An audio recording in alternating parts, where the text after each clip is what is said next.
nganggo khitan monggo, supit monggo, tetak monggo. Neng yen nganggo tetembungan diislamke kuwi perlu direvisi setitik mboko setitik kok kabeh wae. Heeh. Dagelan yo bintang tamu dan lain sebagainya dituntut berputar pikirane, heeh. Memutarkan pikirane, memutarkan otak karep ben sing nonton sutresna budaya kuwi ora jelek.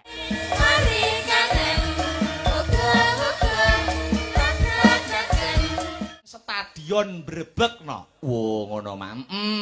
Stadion Brebek kuwi yen ora kleru bintang tamune Mas Gareng Jajak karo Mbak Elisa yen ora kleru. Oh iya. Hari wayang nasional ana sing ngarani hari wayang dunia. Yo. Nek hari wayang dunia kuwi milike isi Surakarta yen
pesek kaya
Pika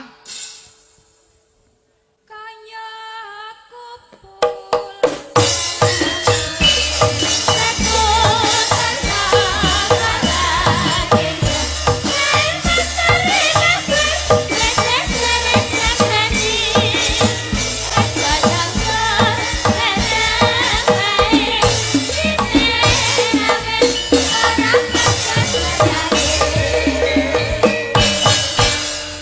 Subhanallah walhamdulillah wala ilaha illallah wallahu akbar walillahil hamd. Nduk anakku sing ayu-ayu dhewe limbuk. Ana dawuhmu apa yung nimbali marang aku anakmu limbuk? Leren sawetara ya, Nok. Heeh, ngendhoni swasana kang kenceng. Heeh, perkara lakon parikesit winisuda utawa parikesit dadi ratu. Heeh. Kena ditutuke sak rampunge limbukan sing luwih wigati.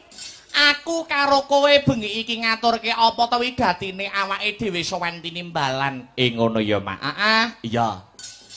Ning sing luwih baku maneh, Nok. Heeh. Ora lali aku Kang Sarta kowe anakku limbuk. Heeh. Bengi iki ayo tak gandeng tanganmu sing tengen bareng-bareng. Heeh. Ngunjukake rasa puja lan puji syukur. Nggih. Konjuk marang Gusti ingkang murbeng dumadi Tuhan yang Maha Esa Allah Subhanahu wa taala Hyang Widiwasa ya Nok. Ngono ya Mak. Nyukuri kenikmataning Gusti, nyukuri keberkahaning Pangeran sing wis malembarake pirang-pirang keberkahan Kang Sarta kenikmatan. Iya. Saengga bengi iki aku karo kowe limbuk sak rombongan. Iya. Bisa manunggal ingkang sarta tetunggalan ana ing adicara bengi iki no. Ngono. Lah banjur bengi iki mengeti adicara apa, Mak? Iki ngene ya, Nok. Heeh. Bengi iki adicarane ya tidak lain dan tidak bukan. Oh ngono. Ya kuwi tasyakuran khitan. Sunatan utawa tetakan. Ana sing ngarani supitan. Lah banjur sing ditetakake sapa, Mak? Sing ditetakake ya kuwi ora ana liya adiku lanang Dik Selo Malindo. Ngono. Putrane nggih menika Ibu Sobiatun. Iya, Kang mijil saka dusun Jabon, Desa Drenges, Kecamatan Kertasana, Kadipaten Nganjuk kene. Ngono ya, Mak. Iki wis mujudake nadar,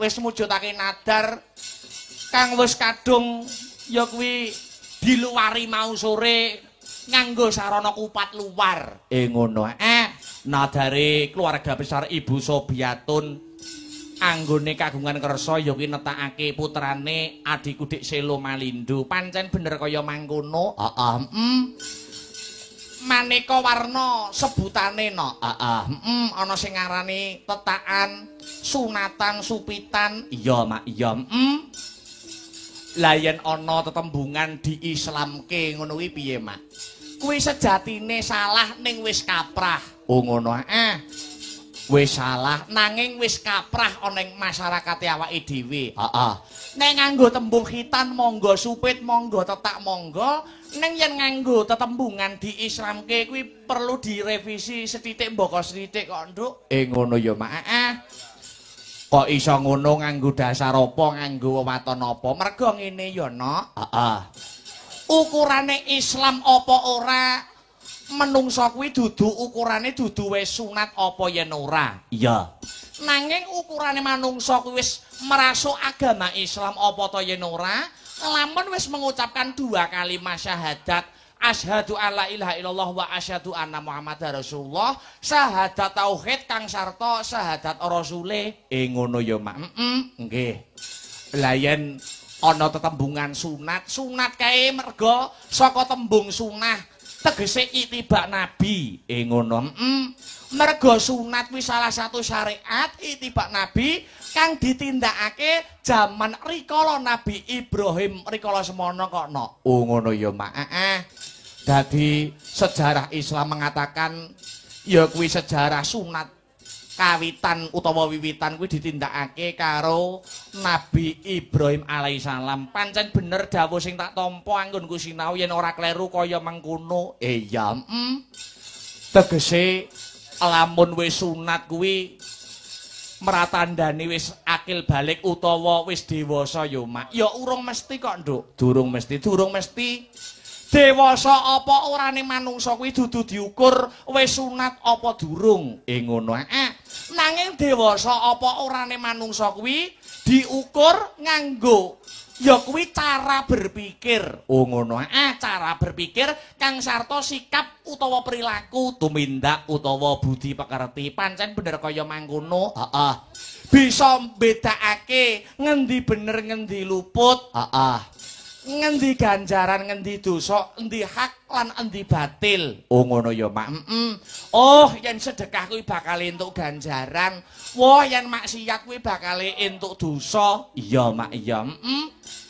Lamun wis bisa mbedakake ngantaraning bener kelawan luput, hak kelawan batil, ing kono manungsa kuwi mau bisa diarani dewasa sing dadi pakartine kang sarta dewasa kang dadi pola pikire. Mangkono ya, Mak. Pancen bener kaya mangkono. Merga apa to, Nok? Aku kok kandha dewasa kuwi ora diukur nganggo umur, merga akeh bocah isih SD, isih SMP nanging wis mateng sing dadi pemikirane. Nggih. Uga ora sethithik wong sing wis cukup umure utawa wis akeh umure nanging tumindake ana ing saben dina isih mbucah kuwi ya ora sethithik. Ngono ya, Mak. Iya ngestokake dawuh. Alhamdulillah. Bombong kaworan bungah ya, Mak. Bengi iki awake dhewe sak kanca bisa sowan nyambung tali paseduluran, nyambung tali silaturahmi ya kelawan para keluarga besar, warga masyarakat ingkang lenggah ana ing dusun Jabon, Desa Ndrenges, Kecamatan Kertosono, Kadipaten Nganjuk. Bot-bote awake dhewe sak kanca nampa dawuh. Oh ngono. Saka keluarga besare Ibu Sobiatun sak gotrahno. Iya, Mak, iya ngestokke dawuh. Ternyatane wiwit sore kang pareng mirsani wis akeh no, luar biasa. Bola bali penonton Nganjuk kuwi wis diakui. Ora mung awake dhewe sing mengakui nanging seniman-seniman liya Jaban Rangkah kuwi uga mengakui.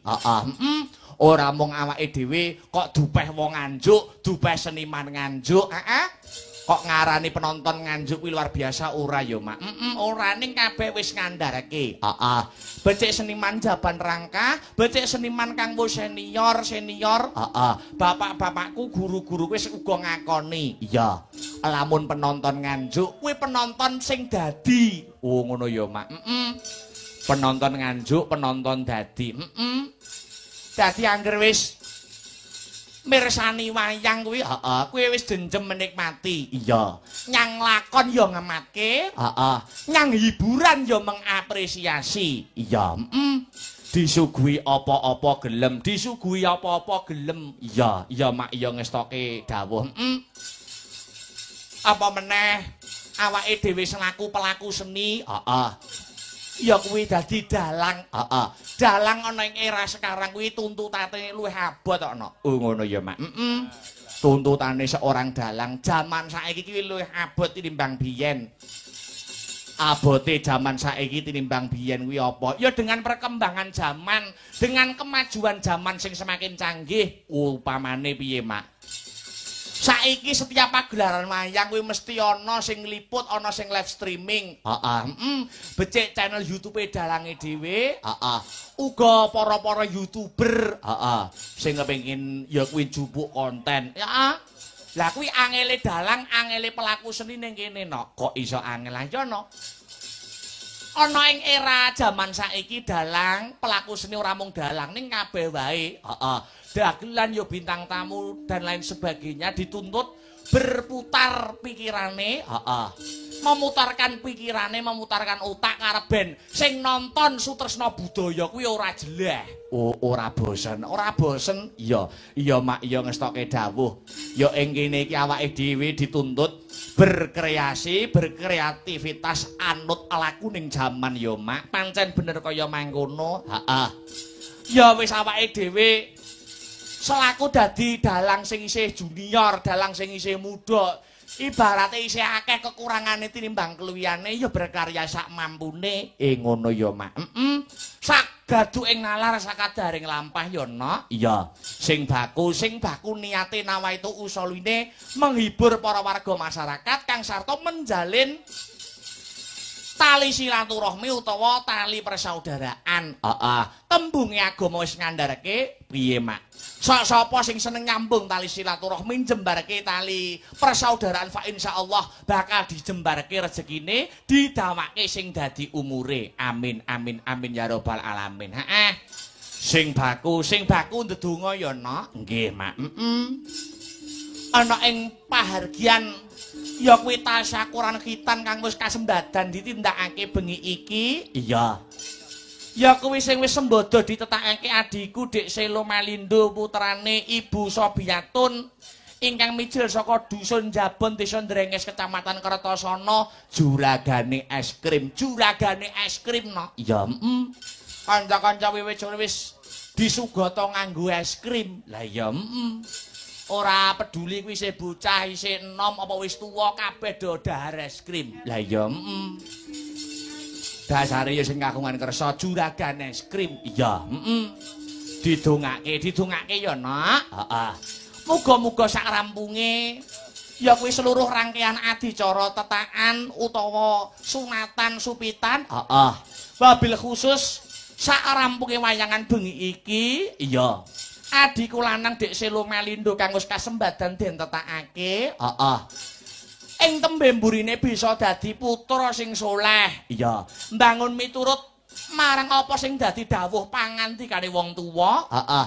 Dadi anak anu nganindita bisa mikul dhuwur mendem jero asmane wong tuwa.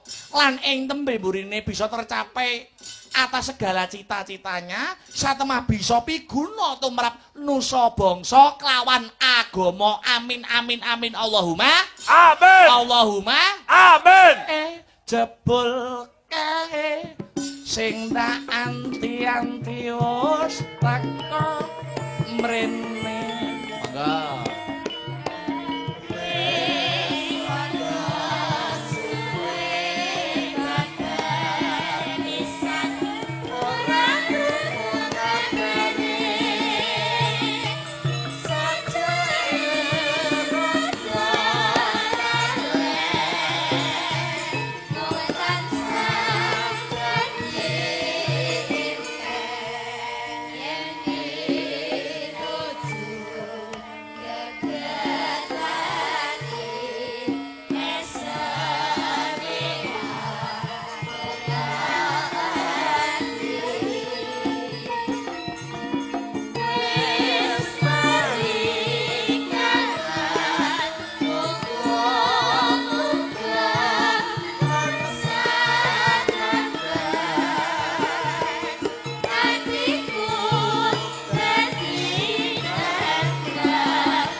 komplit kanca-kanca keluarga besar Sanggar Seni Astabratana. Oh ngono ya, Mak.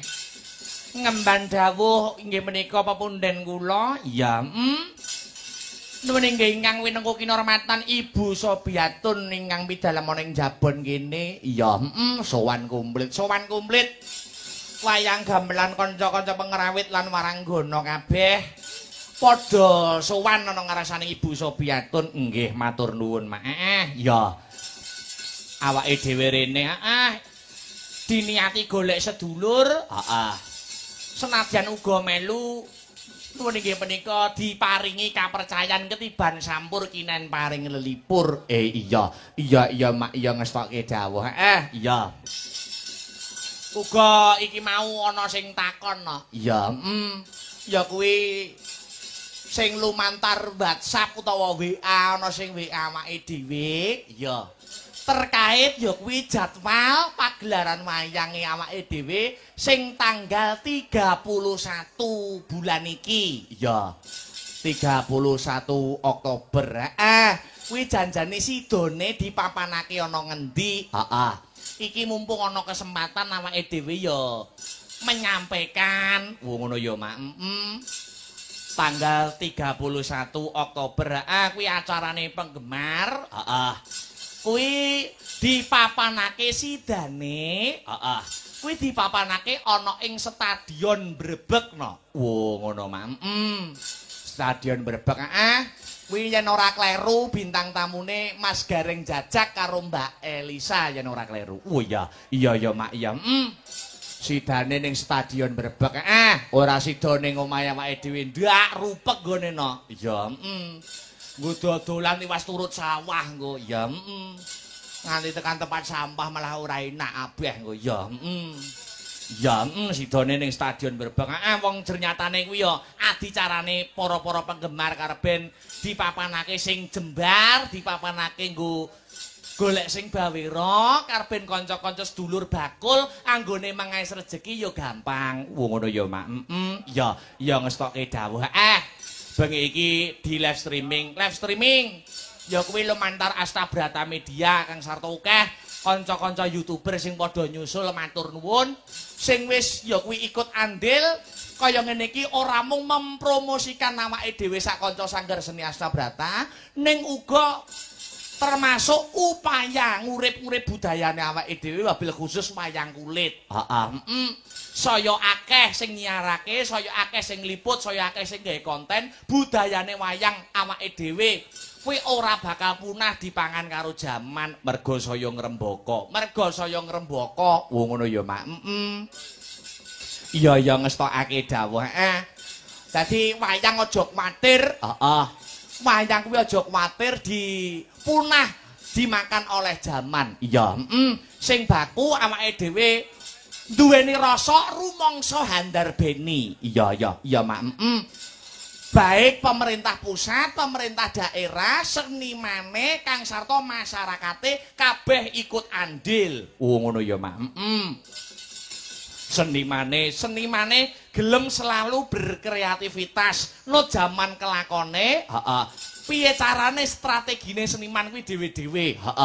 Karben carane narik kawigatene para pamirsa, narik kawigatene para penggemar. Kuwi setiap seniman kuwi mempunyai strategi masing-masing. Oh ya, kuwi perlu di garis bawahi dan dihargai. Ngono, Mak.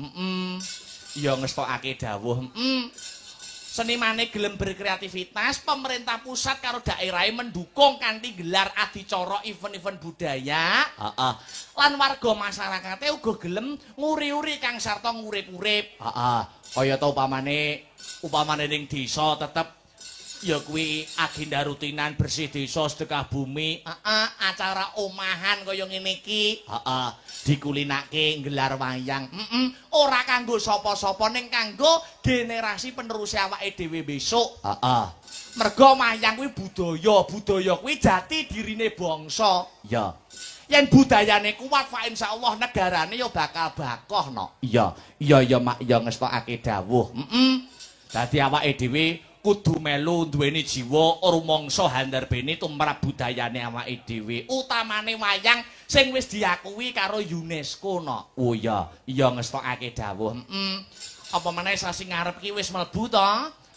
Yen ora kleru hari wayang nasional ana sing ngarani hari wayang dunia. Yo. Nek hari wayang dunia kuwi milike isi Surakarta, yen hari wayang nasional kuwi milike semua. Oh yo. Melalui Kepres 2018 biyen Presiden Jokowi menandatangani November bulan wayang ya kuwi hari wayang nasional. Oh iya Mak. Ya. Kuwi wulan ngarep digelar ana ing ndi-ndi papan. Utamane pelopore biyen sing ngawiti iki isi Surakarta. Ya. Besok uga kagelar tanggal 1 November ana ing kampus kono. Ya. Hari wayang dunia sedina utuh 1 November ning isi Surakarta. Bot-bote pengen selalu eksis wayang supaya karben ditresnani kanggo para warga masyarakat. Ternyatane kaya sing didhawuhke Biyung mau, wayang wis dadi diakui dunia melalui UNESCO. Bener. Ternyatane tontonan kang uga kebak tuntunan, lan uga tatanan kang iso diaplikasikan ana ing kehidupan sehari-hari. Iya Mak, iya. Ngestokake dawuh Mak. Allah Allah Allah Allah Maha Agung. Allah Allah kang Maha Agung. Allah Allah Allah Maha Agung. Allah Allah kang Maha Agung. Anana kang sinembah, amun jatuh buta. Anana kang sinembah, amun jatuh buta.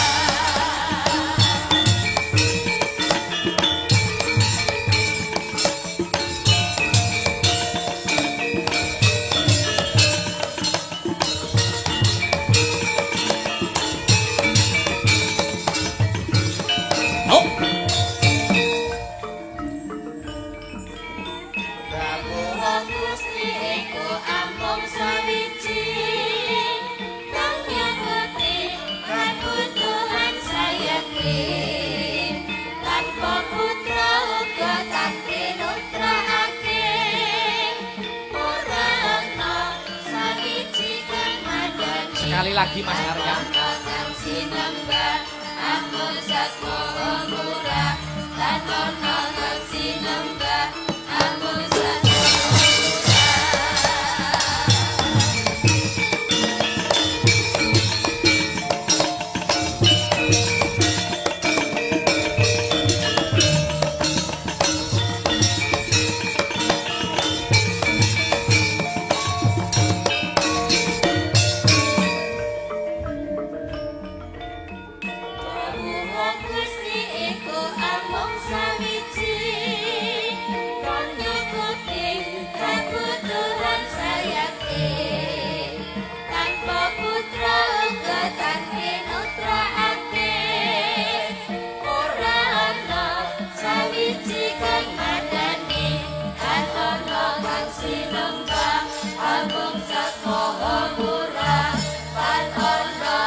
Dengan agama hidup akan terarah, dengan ilmu hidup akan mudah, dan dengan seni dan budaya fa insyaallah hidup akan terasa lebih indah. Iya, wis diugemi dening keluarga besar Ibu Sobiatun Sagutrah. Iya, nyatane ya gelem wayangan gelar seni lan budaya ana ing adicarane ya kuwi adiku lanang Dik Selo Malindo kang wis kasembadan ditetakake no. Iya Mak, iya. Nduk, piye? Iki sing dianti-anti kudu dadi bukti sing diantu-antu kudu lumaku. Heeh. Awake dhewe sowan ana keluarga besare Bapak Ibu Bapak Agung Priyadi kang sarta Ibu Sobiatun ana ing Jabon Drenges kene ora ijen.